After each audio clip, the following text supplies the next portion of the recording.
Assalamualaikum warahmatullahi wabarakatuh. Salam sejahtera buat kita semuanya. Selamat pagi setengah siang. Yang mungkin saat ini kalian sudah melihat video Pak Lutfi pembelajaran bahasa Indonesia kelas 12 materi surat lamaran pekerjaan. Pertemuan yang kedua kali ini, sebelumnya saya tetap ingatkan kalian untuk selalu jaga kesehatan. Harus tetap fit, olahraga ya. Sering cuci tangan pakai air mengalir dan sabun, pakai masker. Nah seperti ini, pakai masker semacam ini. Yang penting ada 2 lapis, lalu 2 kain maksudnya. Jaga jarak, malam-malam nongkrong ngopi boleh, tapi tetap jaga jarak, jangan sampai terlalu berdekatan karena penularan COVID-19 melalui droplet. Apa itu? Kalau kita ngomong bicara muncratnya ini itu yang akan menularkan COVID ke diri kalian semuanya. Baik, nada kelas 12. Untuk materi yang berikutnya, lanjutan dari surat dinas yang surat lamaran pekerjaan yang kemarin.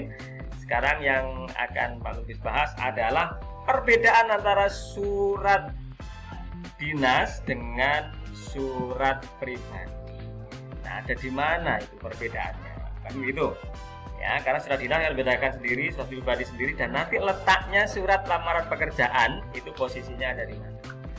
Yang jelas peran surat lamaran pekerjaan yang baik itu bagaimana? Yang pertama, diterima dan tidaknya surat lamaran pekerjaan itu karena baik dan tidaknya surat itu. Di diskusi Edmodo kemarin pertemuan pertama, kalian banyak bertanya bagaimana sih Pak supaya kita diterima untuk surat lamaran pekerjaan itu.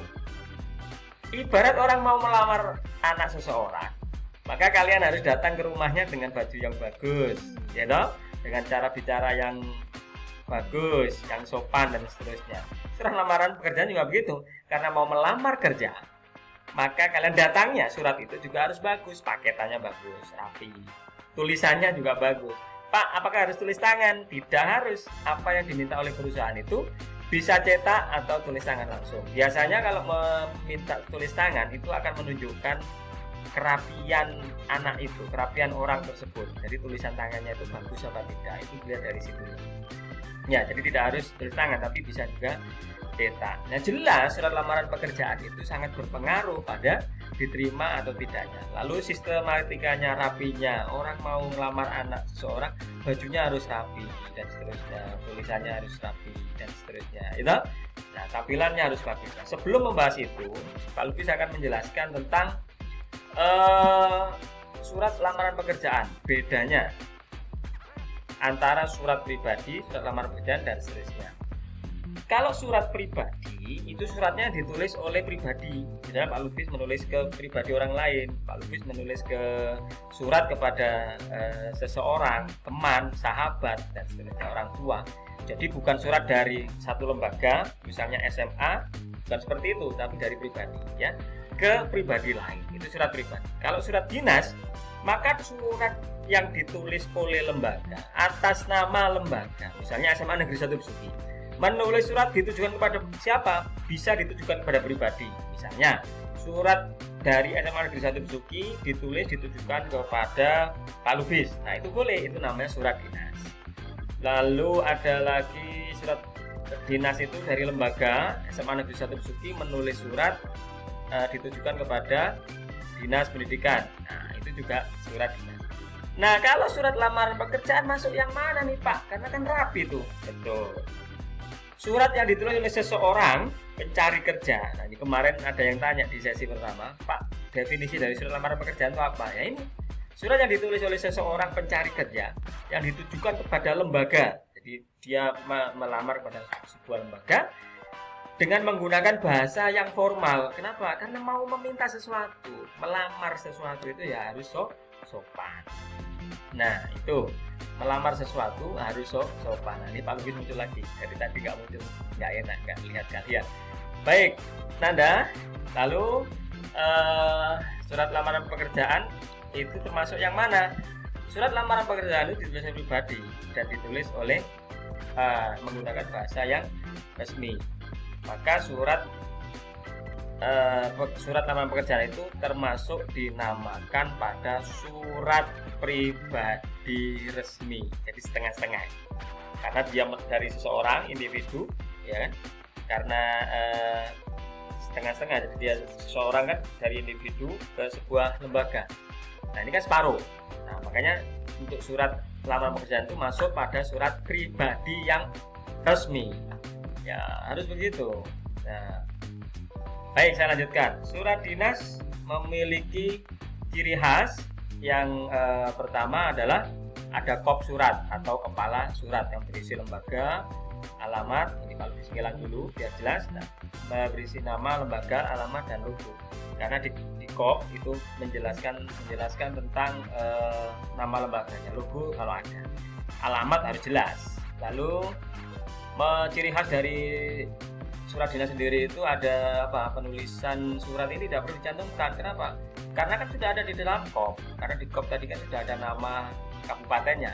Maka di dalam surat dinas itu tidak perlu ada tempat di mana dia menulis surat, atau kabupatennya itu tidak perlu dimunculkan. Tidak usah dimunculkan karena di kop sudah ada. Lalu ada nomor surat. Nomor surat ini menunjukkan nomor keluarnya surat dari lembaga tersebut dengan kode-kode tertentu yang dimiliki oleh lembaga itu sendiri. Lalu perihal dan lampiran. Perihal disebutkan ini surat tentang apa, karena perihal itu nama lain judul dari surat. Lampiran, kemarin juga ada yang nanya, lampiran itu jadi ada surat ya. Lampiran itu kalau ada surat satu lembar, ini mana nih Pak Lubus bawa surat. Oke. Misalnya ada surat kertas, satu kertas, lalu dilampirkan satu buku, maka ini dilampirkan namanya, disertakan. Nah itu namanya lampiran.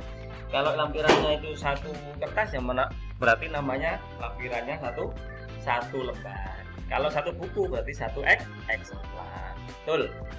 Baik, kembali lagi saya lanjutkan. Contoh surat dinas tadi ada kop. Nah ini nama lembaganya ada. Ini kop. Baik, saya tuliskan sedikit. Ada kop, nama, SMP, alamat, lalu logo ini kalau diperlukan. Nah, tidak ada tempat, tidak ada kabupatennya. Karena ini surat dinas, karena sudah ada di dalam kop. Ada nomor, hal, lampiran, yang terhormat. Ingat, tidak ada lagi sekarang menulis kepada titik 2. Itu aturan lama. Yang baru langsung yang terhormat. Dengan hormat ini berarti apa? Salam pembuka, isi, salam penutup, tanda tangan, lembaga. Itu untuk surat resmi atau dinas. Nah, kalau surat pribadi seperti ini, dituliskan kabupatennya, tanggalnya, lalu kalimat-kalimat di dalamnya pun terserah dari sang penulis. Dia mau menulis model bagaimana ya terserah, jadi bebas. Jadi tidak resmi juga boleh, mau ngatain orang juga silakan, tapi jangan ya, tidak perlu. Nah, lalu ini surat lamaran pekerjaan. Nah, surat lamaran pekerjaan ini contohnya yang kemarin sudah Pak jelaskan.